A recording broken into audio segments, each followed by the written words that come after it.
अस्सलामुअलैकुम स्टूडेंट्स, अगला हमारा टॉपिक है बायोलॉजी 10th क्लास में चैप्टर नंबर 16 है मैन एंड हिज इन्वायरमेंट। इंसान और इसका अपना माहौल। सबसे पहले तो हमें ये पता होना चाहिए इन्वायरमेंट क्या होता है, माहौल क्या है। Everything which surround us make our environment. हर वो चीज़ जो हमारे इर्द गिर्द होती है वो हमारा माहौल बनाती है।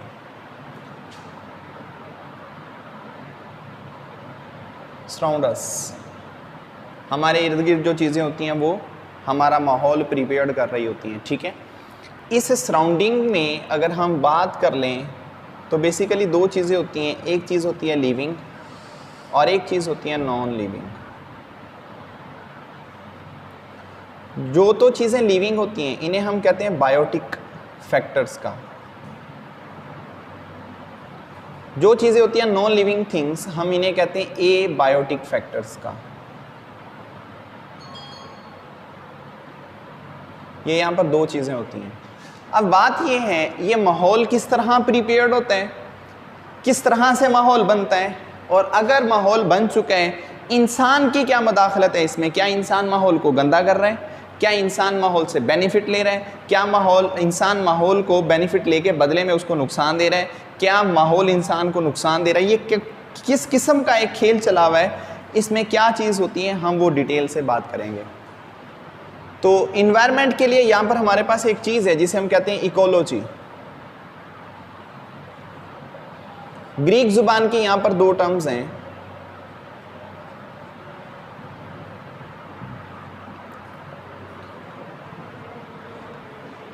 ओकियाइस और logy.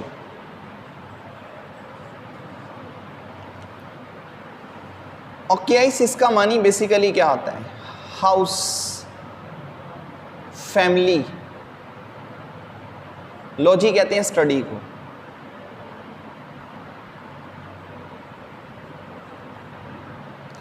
Ecology is a branch of biology that deal with interaction of living organisms to their biophysical environment. यानी कि ये असल में एक ऐसा इंटरेक्शन होता है जिसमें लिविंग थिंग्स होती हैं, लिविंग थिंग्स इंटरेक्ट करती हैं अपने बायोफिजिकल इन्वायरमेंट के साथ। इनका बायोफिजिकल इन्वायरमेंट होता है, उस इन्वायरमेंट के साथ इन्होंने इंटरेक्शन करनी होती है, तो उस चीज़ पे जो बनता है उसे हम इकोलॉजी कहते हैं। इकोलॉजी को सबसे पहले इंट्रोड्यूस करवाने वाला अर्नस्ट हैकल था 1866 में। अर्नस्ट हैकल, ठीक है। इसके बाद इकोलॉजी के बाद जो अगली एक टर्म इंट्रोड्यूस करवाई वो थी इकोसिस्टम।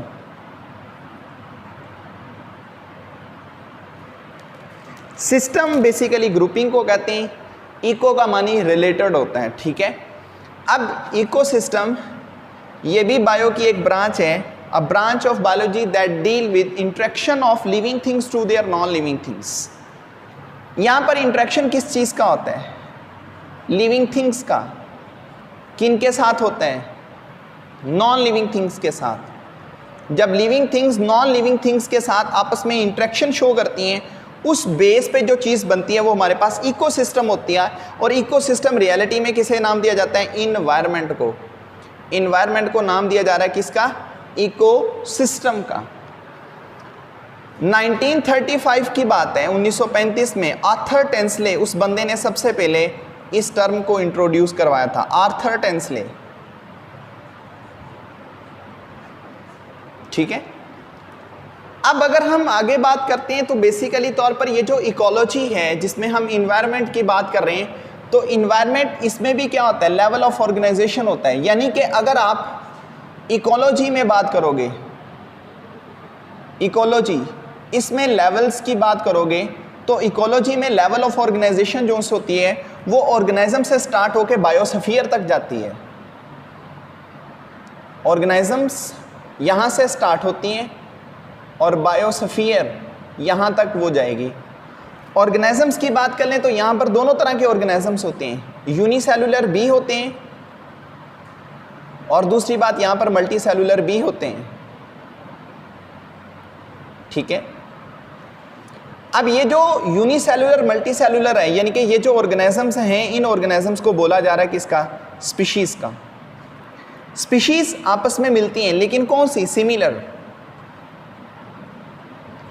एक जैसी स्पीशीज आपस में मिलती हैं, सिमिलर स्पीशीज मिलती हैं, तो जो वो मिलकर बनाती हैं आप उसको पॉपुलेशन कहते हो। What is population? Similar group of organisms which can freely interbreed among themselves. Sorry, species क्या है? Freely species a group of organisms which can freely interbreed among themselves and produce fertile offspring is called species। जब एक तरह की species आपस में मिलती हैं, यानी कि हर स्पीशी जो उनसे होती है, इसके अंदर बेसिक सिंगल ऑर्गेनिजम्स की बात कर लें तो वो बेसिक इंडिविजुअल कहलाता है। ठीक है, यही स्पीशीज आपस में मिलती हैं। A group of same species live in same geographical area within a same time is called population। Population आपस में मिलती है, तो जो चीज़ प्रीपेयर्ड होती है उसे कम्युनिटी कहते हैं। कम्युनिटीज़, इसमें डिफरेंट पॉपुलेशंस होती हैं। जब कम्युनिटीज़ आपस में मिलती हैं तब जो चीज़ बनती है उसे कहते हैं बायोस्फीयर। बायो कहते हैं लाइफ को, स्फीयर कहते हैं एरिया को। यानी कि जिस जगह पे, यानी कि जब पूरी दुनिया पे, पूरे इकोसिस्टम के अंदर जो कम्युनिटीज़ होती हैं वो आपस में इकट्ठी होती हैं, उन कम्युनिटीज़ के इकट्ठा होने की वजह से जो चीज़ प्रीपेयर्ड होती है उसको बायोस्फीयर कहते हैं, यानी कि लाइफ का एक कुरा का नाम दिया जाता है। सपोज ये हमारे पास ज़मीन है, ज़मीन से 10 से 15 किलोमीटर ऊपर चले जाएँ, 15 से 20 किलोमीटर आप ऊपर चले जाएँ, ऊपर हमारे पास एक थिन लेयर होती है जिसे ओजोन लेयर कहते हैं। विदन ओजोन लेयर हमारे पास लाइफ मौजूद होती है। इसी तरह ज़मीन के नीचे चले जाएं, यहाँ पर भी लाइफ एग्जिस्ट कर रही होती है। तो ये बेसिकली तौर पर क्या कहलाता है? ये बायोस्फीयर कहलाता है, जिस जगह पर क्या होता है, लाइफ जो से होती है वो एग्जिस्ट कर रही होती है। ठीक है जी। अब जो हमारे पास अगला है उसमें बयान किया हुआ है कंपोनेंट ऑफ इकोसिस्टम।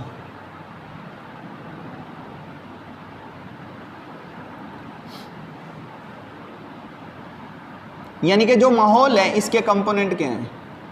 देखें, आर्थर टेंसले के मुताबिक जो इकोसिस्टम है ये दो चीज़ों का बना हुआ होता है।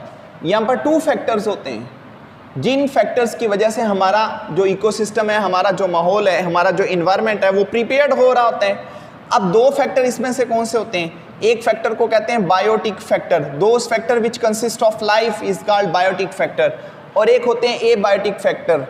ए बायोटिक फैक्टर ये वो फैक्टर्स होते हैं जिनके अंदर लाइफ की पॉसिबिलिटी नहीं होती। बायोटिक फैक्टर्स की बात कर लेंगे तो इनके अंदर डिफरेंट बायोटिक फैक्टर्स होते हैं। सबसे पहले प्रोड्यूसर्स की बात कर लें तो प्रोड्यूसर्स हमारी ज़मीन पे 2 तरह के होते हैं। एक वो प्रोड्यूसर्स होते हैं जो एक्वेटिक होते हैं, एक वो प्रोड्यूसर होते हैं जो टेरेस्ट्रियल होते हैं।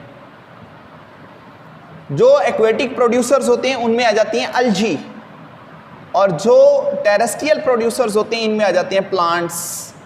ये वो होते हैं जो किसी भी इकोसिस्टम का बेस बना रहे होते हैं। अगर प्रोड्यूसर्स नहीं होंगे तो हमारा इन्वायरमेंट आगे प्रोसीड नहीं कर पाएगा। प्रोड्यूसर्स के बाद जो अगली चीज़ होती है उन्हें कहते हैं कंज्यूमर्स।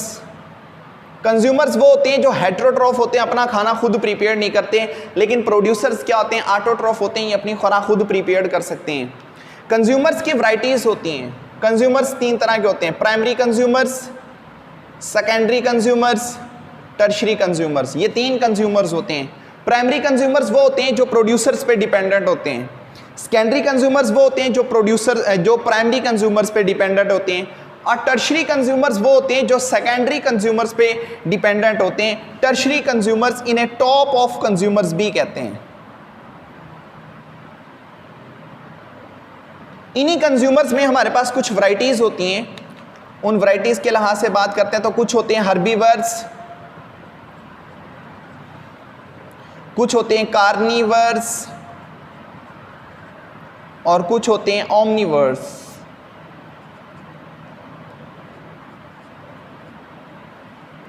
हर्बीवर्स वो होते हैं जो जड़ी बूटियां खाते हैं, हर्ब्स, गाय भैंस भेड़ बकरी। कार्निवर्स वो होते हैं जो फ्लैश ईटर होते हैं, गोश्त खाते हैं, कुत्ता बिल्ली शेर चीता लेपर्ड्स।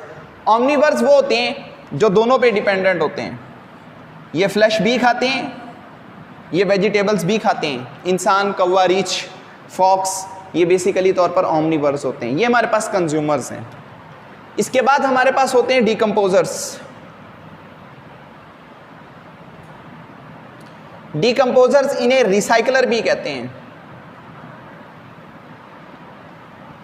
ये हमारे माहौल के बहुत अच्छे रिसाइकलर होते हैं। ये कम्प्लेक्स ऑर्गेनिक मटेरियल्स को ब्रेक डाउन कर देते हैं सिंपल इनऑर्गेनिक सब्सटेंसेस में, जिसकी बुनियाद पर जो चीज़ हम माहौल से ऑब्टेन कर रहे हैं ये दोबारा उसी को हिस्सा बना देती है माहौल का, इसीलिए हम इन्हें कहते हैं रिसाइकलर।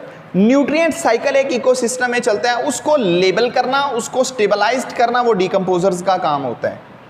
हमारे इकोसिस्टम में दो डिकम्पोजर्स बहुत अच्छे होते हैं, एक को फंजाई कहते हैं, फंगस के नाम से जाने जाते हैं, दूसरे को बैक्टीरिया कहते हैं, माइक्रोब्स के नाम से जाने जाते हैं। ये बहुत अच्छे रिसाइकलर्स होते हैं जो हमारे माहौल की बहुत चीज़ों को रिसाइकल करना शुरू कर देते हैं। इसके बाद एबायोटिक की बात कर लें। एबायोटिक जोन्स होते हैं ये विदाउट लाइफ पोजेशंस होते हैं, जैसा कि water, light, temperature, air, soil, ये सारी चीज़ें जो होती हैं विदाउट लाइफ होती हैं। लेकिन अगर आप ये कहें कि हम एबायोटिक फैक्टर के बगैर ज़िंदगी गुजार लेंगे, गलत बात। हमें हवा चाहिए, पानी चाहिए, रहने के लिए ज़मीन चाहिए, पौधों को भी अपना ग्रो करने के लिए सॉइल चाहिए। तो अगर आप ये कहते हैं कि बायोटिक फैक्टर्स को छोड़ के हम एबायोटिक पर डिपेंड कर लेंगे, गलत बात। हमें फूड चाहिए, वो प्रोड्यूसर्स ही बनाते हैं।